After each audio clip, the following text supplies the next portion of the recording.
2026 ജനുവരി 7 Siraj editorial. തടവറയിലാകുന്നത് ഭരണഘടനയാണ്.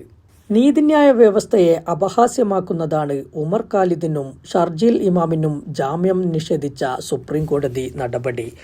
കൊലപാതകം, ബലാത്സംഗം തുടങ്ങി ഗുരുതര കുറ്റകൃത്യങ്ങളിൽ ശിക്ഷിക്കപ്പെട്ട കൊടും കുറ്റവാളി ഗുർമീത് റാമിന് 8 വർഷത്തിനിടെ 15 തവണ ജാമ്യം അനുവദിച്ച കോടതി 5 വർഷമായി വിചാരണ പോലും ആരംഭിക്കാത്ത കേസിൽ ഉമർ ഖാലിദിനും ഷർജീൽ ഇമാമിനും ജാമ്യം നിഷേധിച്ചത് ദുരൂഹമാണ്.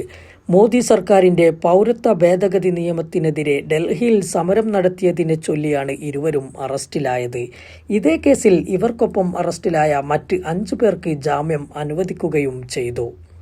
വിചാരണ നീളുന്നത് ജാമ്യം അനുവദിക്കാൻ കാരണമല്ല എന്നാണ് ജാമ്യ നിഷേധത്തിന് ജസ്റ്റിസുമാരായ അരവിന്ദ് കുമാർ, NV അഞ്ചാരിയ എന്നിവരടങ്ങുന്ന ബെഞ്ച് പറഞ്ഞ ന്യായം. അതേസമയം അതിവേഗ വിചാരണയ്ക്കുള്ള തടവുകാരുടെ അവകാശം നിഷേധിക്കപ്പെട്ടാൽ UAPA കേസിലെ തടവുകാർക്ക് പോലും ജാമ്യം അനുവദിക്കാവുന്നതാണെന്ന് 2024 ജൂലൈ 18 മറ്റൊരു കേസിൽ സുപ്രീം കോടതി തന്നെ വ്യക്തമാക്കിയതാണ്. UAPA കേസ് പ്രതിയായ ഷെയ്ഖ് ജാവേദ് ഇക്ബാലിനാണ് ജാമ്യം അനുവദിച്ച് ജസ്റ്റിസുമാരായ JB പർദിവാല, ഉജ്ജൽ ബുയാൻ എന്നിവരടങ്ങുന്ന സുപ്രീം കോടതി ബെഞ്ചാണ് ഈ നിരീക്ഷണം നടത്തിയത്. പ്രതിയുടെ നിയമപരമായ അവകാശമാണ് അതിവേഗ വിചാരണ. ഭരണഘടനയുടെ 21-ാം വകുപ്പ് ഇക്കാര്യം ഊന്നിപ്പറയുന്നുണ്ട്. വിചാരണ നീണ്ടാൽ ജാമ്യത്തെ എതിർക്കാൻ പ്രോസിക്യൂഷന് അവകാശമില്ലെന്നും ബെഞ്ച് ചൂണ്ടിക്കാട്ടി. ഭരണഘടനാപരമായ ഈ അവകാശം എന്തേ ഉമർ ഖാലിദിനും ഷർജീൽ ഇമാമിനും ഇല്ലാതെ പോയത്? കലാപത്തിൽ നേരിട്ടുള്ള ആക്രമണത്തിൽ പങ്കുണ്ടെന്ന് ആരോപിക്കപ്പെടുന്ന പലർക്കും ജാമ്യം ലഭിക്കുമ്പോഴാണ് ആശയപരമായ പങ്കാളിത്തം മാത്രം ആരോപിക്കപ്പെടുന്ന ഈ 2 പേർക്ക് ജാമ്യം നിഷേധിക്കുന്നത്.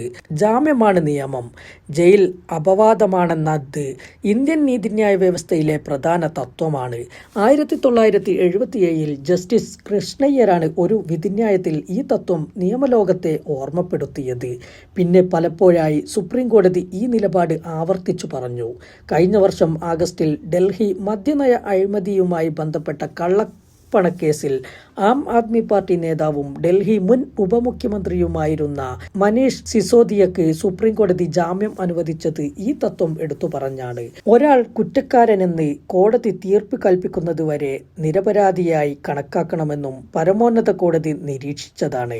ഇതനുസരിച്ച് വിചാരണ തടവുകാരെ ജാമ്യം നൽകാതെ ജയിലിൽ തളച്ചിടുന്നത് നീതി നിഷേധമല്ലേ? വിചാരണ വർഷങ്ങളോളം നീണ്ടുപോകുന്ന കേസുകളിൽ വിശേഷിച്ചും തികച്ചും ന്യായവും സമാധാനപരവുമായ പ്രതിഷേധമാണ് പൗരത്വ ഭേദഗതിക്കെതിരെ ഉമർ ഖാലിദും കൂട്ടാളികളും നടത്തിയത്. പൗരത്വ ഭേദഗതി നിയമത്തിൽ നിന്ന് മുസ്ലിങ്ങളെ മാത്രം മാറ്റി നിർത്തിയ മോദി സർക്കാരിന്റെ വിവേചനത്തിനെതിരായിരുന്നു അവരുടെ പ്രതിഷേധം. ഈ ന്യായമായ സമരത്തെ പൊളിക്കാനും പൗരത്വ ഭേദഗതി വിരുദ്ധ സമരക്കാരെ റോഡിൽ നിന്ന് ഒഴിപ്പിക്കാനും വടക്കൻ ഡൽഹിയിലെ ഹിന്ദുത്വ നേതാക്കൾ രംഗത്തു വന്നതോടെയാണ് അവിടെ കലാപം പൊട്ടിപ്പുറപ്പെട്ടത്. കലാപത്തിൽ കൊല്ലപ്പെട്ട 54 പേരിൽ ഭൂരിഭാഗവും മുസ്ലിങ്ങളായിരുന്നുവെന്നത് ശ്രദ്ധേയമാണ്. ഇവ രണ്ടും കൂട്ടിക്കെട്ടി കലാപം പൗരത്വ ഭേദഗതി വിരുദ്ധ സമരക്കാരുടെ പിരടിയിൽ കെട്ടിവെക്കുകയായിരുന്നു ഡൽഹി പോലീസ്. പൗരത്വ ഭേദഗതി വിരുദ്ധ സമരവും ഡൽഹി കലാപവും ഒരേ രീതിയിൽ കൈകാര്യം ചെയ്തത് നീതീകരിക്കാവതല്ലെന്ന് ഡൽഹി ഹൈക്കോടതി നേരത്തെ ഡൽഹി പോലീസിനെ ഉണർത്തിയതാണ്. പ്രതിഷേധിക്കാനുള്ള അവകാശം ഭരണഘടനാപരമാണ്. അത് രാജ്യദ്രോഹ പ്രവർത്തനമല്ല. വിമത ശബ്ദങ്ങൾ അടിച്ചമർത്താനുള്ള വ്യഗ്രതയാണ് സമാധാനപരമായ പ്രതിഷേധങ്ങളെ രാജ്യദ്രോഹ കുറ്റമായി കാണാൻ ഇടയാക്കുന്നതെന്ന് ഡൽഹി കലാപ ഗൂഢാലോചന കേസുമായി ബന്ധപ്പെട്ട് അറസ്റ്റിലായ ചില CAA വിരുദ്ധ പ്രക്ഷോഭകർക്ക് ജാമ്യം അനുവദിച്ചുകൊണ്ടുള്ള വിധിപ്രസ്താവത്തിൽ കോടതി വ്യക്തമാക്കുകയും ചെയ്തു. പ്രസംഗങ്ങളും ആശയവിനിമയങ്ങളുമാണ് ഉമർ ഖാലിദിനെതിരെ ഉന്നയിക്കപ്പെടുന്ന പ്രധാന തെളിവ്. അക്രമത്തിനു പ്രേരണ നൽകുന്നതായിരുന്നു ഉമർ ഖാലിദിന്റെ പ്രസംഗങ്ങളെന്നാണ് പോലീസ് ആരോപണം. എന്നാൽ അദ്ദേഹത്തിന്റെ പ്രസംഗങ്ങൾ അഭിപ്രായ സ്വാതന്ത്ര്യത്തിന്റെ പരിധിക്ക് പുറത്തുപോയെന്നോ അക്രമത്തിന് പ്രേരിപ്പിച്ചുവെന്നോ ഇതുവരെ തെളിയിക്കപ്പെട്ടിട്ടില്ല. അദ്ദേഹം ഭരണകൂടത്തെ വിമർശിച്ചിരിക്കാം. ജനാധിപത്യത്തിൽ ഇത് കുറ്റകരമല്ല.